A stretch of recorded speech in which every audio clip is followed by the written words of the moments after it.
నక్సల్ భావజాలం ఉన్న గద్దర్కు పద్మ అవార్డు ఎందుకు ఇవ్వాలని చెప్పేసి కేంద్ర మంత్రి బండి సంజయ్ గారు అంటా ఉన్నాడు.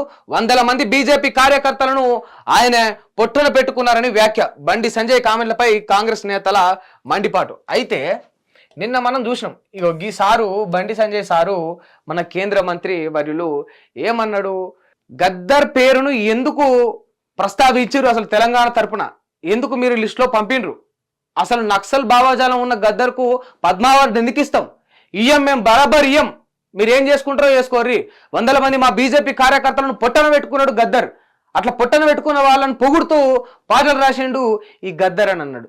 సిగ్గు శరం ఏమైనా ఉన్నదా బండి సంజయ్ గారికి? ఈ మాట నేను బాజాప్తే బరాబర్ అంటున్నా, నిర్భయంగా చెప్తా ఉన్నా. ఎందుకు అంటే ఇది బీజేపీ ఇచ్చే అవార్డులా, బీజేపీ పార్టీ ఇచ్చే అవార్డులా? ఇవి జాతీయ అవార్డులు.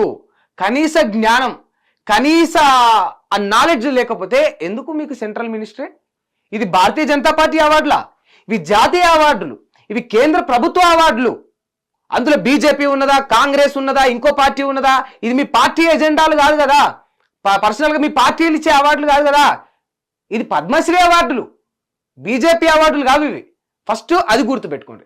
సెకండ్ థింగ్ ఏంటంటే, నక్సల్ భావాజాలం ఉన్నది గద్దర్కు, పొట్టన పెట్టుకున్నాడు గద్దరు, లేకపోతే పొట్టన పెట్టుకున్న వాళ్ళని పొగుడుతూ పాటలు రాసిండు గద్దర్ అంటే అక్కడ పద్మశ్రీ అవార్డు గద్దర్ గారికి కూడా దక్కాలని తెలంగాణ ప్రభుత్వం ఎందుకు కోరింది అంటే, మా గద్దర్కు నక్సల్ భావాజాలాలు ఉన్నాయ్యా, మా గద్దర్ మస్తు మందిని చంపిండయ్యా, అడవిలో గన్ను పట్టుకొని తిరిగిండు, అందుకే నాకు పద్మశ్రీ అవార్డు ఏమనలే. ఆయన సాహిత్యానికి, ఆయన కళకు, ఆయన తెలంగాణ యొక్క ఈ ప్రత్యేక రాష్ట్రాన్ని సాధించుకోవడానికి ఆయన చేసిన పోరాటానికి, ఆయన పాడిన పాటలకు